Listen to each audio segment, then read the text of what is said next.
এই জগতে সবচেয়ে বড় পাপ কি জানে?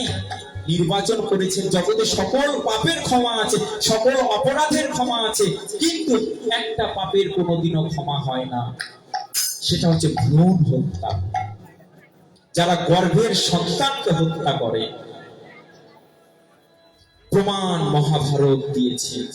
অশ্বত্থামা উত্তরার গর্ভের সন্তানের উপরে বাণ নিক্ষেপ করেছিলেন।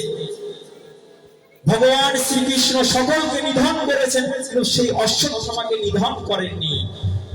কি বলেছিলেন জানেন? তুমি এতটাই পাপাচার, এতটাই পাপী, একটা গর্ভের সন্তানকে তুমি হত্যা করেছো, তোমাকে আমি রক্ষা করতে পারবো না, তোমার মৃত্যুটাই আমি কেড়ে নিব, তুমি সারা জীবন এহেন কষ্ট, কুষ্ঠ রোগাগ্রস্ত হয়ে তুমি বেঁচে থাকবে। তাই সবচাইতে পাপী যারা ভ্রূণ হত্যা করে, যাদের চরিত্রে দোষ রয়েছে।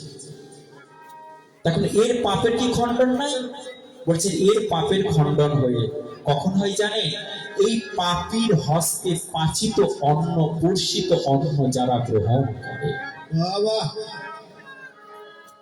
এই পাপীর হস্তে বর্ষিত দ্রব্য যারা গ্রহণ করে, সেই পাপীর পাপ তারা ভক্ষণ করে করে সেই পাপীকে উদ্ধার করে।